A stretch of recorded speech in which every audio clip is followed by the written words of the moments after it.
আসসালামু আলাইকুম। আপনারা যারা মালয়েশিয়া থেকে ইন্ডিয়ার ভিসা করতে চাচ্ছেন, আজকের ভিডিওটা মূলত আপনাদের জন্য।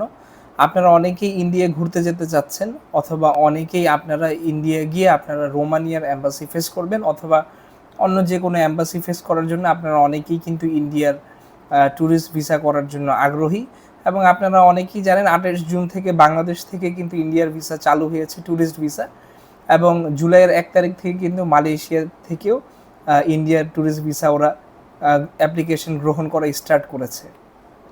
তো ইন্ডিয়ার ভিসা করতে গেলে যে বেসিক জিনিসগুলো আমাদের লাগবে আজকের ভিডিওতে মূলত আপনাদেরকে সেগুলোরই তথ্য শেয়ার করব আপনাদের সাথে। যারা চ্যানেলটাকে সাবস্ক্রাইব করে না আছেন এখনই সাবস্ক্রাইব করেন, পাশে থাকেন এরকম ইনফরমেটিভ ভিডিও পাওয়ার জন্য এবং অবশ্যই লাইক বাটনটা প্রেস করে রাখবেন যাতে আপকামিং ভিডিওসগুলো খুব সহজে আপনাদের টাইমলাইনে পৌঁছে যায়। ইন্ডিয়া ভিসা করার জন্য মালয়েশিয়া থেকে সর্বপ্রথম আপনার যে ডকুমেন্টগুলো লাগবে এর ভিতর প্রথম হচ্ছে আপনাকে অবশ্যই অ্যাটলিস্ট মালয়েশিয়ায় ২ বছর স্টে করতে হবে। এরপর কিন্তু আপনারা ইন্ডিয়ার ভিসার জন্য অ্যাপ্লাই করতে পারবেন। এটা আসলে মূলত লেখা নেই, কিন্তু আপনারা যখন ইন্ডিয়ার অ্যাপ্লিকেশন ফর্ম ফিল আপ করবেন সেখানে লেখা আছে যে আপনি কি যে দেশ থেকে অ্যাপ্লাই করছেন সেই দেশে গিয়ে আপনি ২ বছরের বেশি সেই দেশটায় আপনারা থাকছেন কিনা। সো এটা একটা ম্যান্ডেটরি পার্ট না যে ২ বছরই থাকতে হবে, আপনারা করতে পারবেন, কিন্তু এটা ওয়ান অফ দ্য পার্ট আর কি, জাস্ট আপনাদের সাথে শেয়ার করা। তো প্রথম জিনিস হচ্ছে যে আপনারা যদি মালয়েশিয়ায় ২ বছর ধরে থাকেন আপনারা খুব ইজিলি ইন্ডিয়ার ভিসার জন্য অ্যাপ্লাই করতে পারবেন। দ্বিতীয়ত হচ্ছে আপনাদের ভ্যালিড ভিসা লাগবে। মালয়েশিয়ার ভ্যালিড ভিসা থাকলেই কিন্তু আপনারা ইন্ডিয়ার ভিসা করতে পারবেন। অনেকে বলেন যে 6 মান্থসের ভিসা লাগবে ভাই, নাকি 3 মান্থসের ভিসা লাগবে, আমার ভিসাতে ১ মাস মেয়াদ আছে, ২ মাস মেয়াদ আছে। এটা ভ্যারি করে না, অ্যাজ ফার আপনার ইন্ডিয়ার যে ট্রিপটা যে ডেটে আপনি যাচ্ছেন এবং ইন্ডিয়া থেকে আপনারা অ্যাগেইন অ্যারাইভ করছেন মালয়েশিয়া, এই ডেট পর্যন্ত আপনার ভ্যালিড ভিসা আছে কিনা জাস্ট আপনারা এতটুকু দেখবেন, আপনারা দেন ইন্ডিয়ার ভিসার জন্য অ্যাপ্লাই করতে পারবেন। মূল কথা আপনাদের ট্রাভেল টাইমটা সেই স্পেসিফিক টাইমের ভিতর কি আপনাদের মালয়েশিয়ার ভিসা ভ্যালিড আছে কিনা। ১ মাস, ২ মাস, ৩ মাস ভিসার মেয়াদ এটা বিষয় না। আশা করি আপনাদেরকে আমি বুঝাতে পেরেছি। দ্বিতীয়ত হচ্ছে ইন্ডিয়ার ভিসার ক্ষেত্রে আপনাদের প্রত্যেকটা পাসপোর্ট, আপনারা যতগুলা পাসপোর্ট বানিয়েছেন সবগুলা পাসপোর্ট নিয়ে আপনাদেরকে ইন্ডিয়ার ভিসা অ্যাপ্লিকেশন সেন্টারে যেতে হবে। যেরকম ধরেন কেউর ৪টা পাসপোর্ট আছে, তাকে ৪টা পাসপোর্ট নিয়ে ইন্ডিয়ার অ্যাম্বাসিতে যেতে হবে, এটা ইন্ডিয়ার একটা রুলস। ধরেন এক্সাম্পল আমার ৩টা পাসপোর্ট আছে, আমার ৩টা পাসপোর্টই নিতে হবে সাথে করে আমাকে ইন্ডিয়া ভিসা।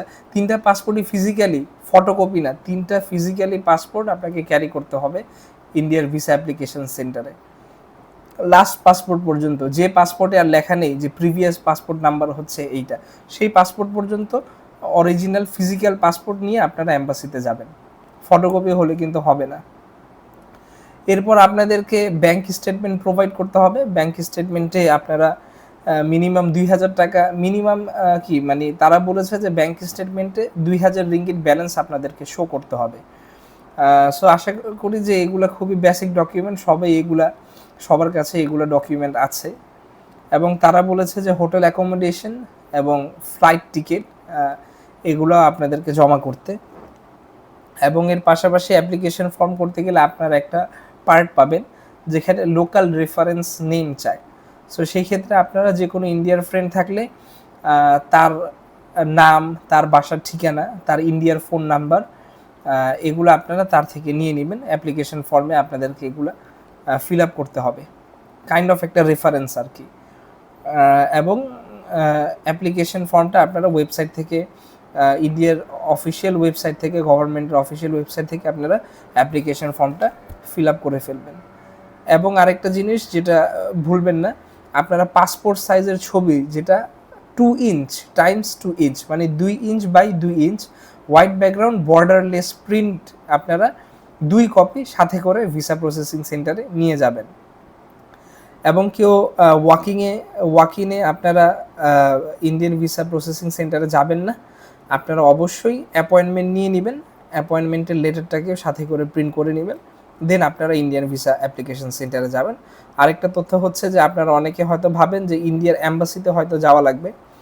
ইন্ডিয়ার অ্যাম্বাসিতে কিন্তু আপনারা ফাইল সাবমিট করতে পারবেন না। ইন্ডিয়ান অথরাইজ ভিসা অ্যাপ্লিকেশন সেন্টারে আপনাকে আপনার ফাইলটা সাবমিট করতে হবে।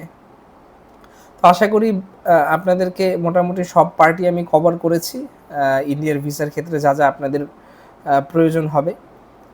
সো যারা আপনারা ইন্ডিয়ান ভিসার জন্য অ্যাপ্লাই করতে চাচ্ছেন, আশা করি অবশ্যই আপনারা অনেকটাই হেল্পফুল হবেন আমার এই ভিডিও দ্বারা।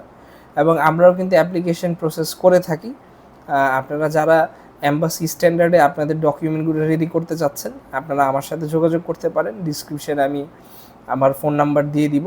সো আশা করি এই ভিডিওটা দ্বারা আপনারা অনেকেই হেল্পফুল হবেন, যারা ইন্ডিয়ার ভিসা করতে চাচ্ছেন রোমানিয়ার এম্বাসি ফেস করতে, অথবা অনেকে অনেক দেশের এম্বাসি ফেস করার জন্য ইন্ডিয়া যেতে যাচ্ছেন, অথবা কেউ ঘুরতে যেতে চাচ্ছেন। So see you in a next video with new content. Take care of yourself. আসসালামু আলাইকুম ওয়া রাহমাতুল্লাহি ওয়া বারাকাতুহু।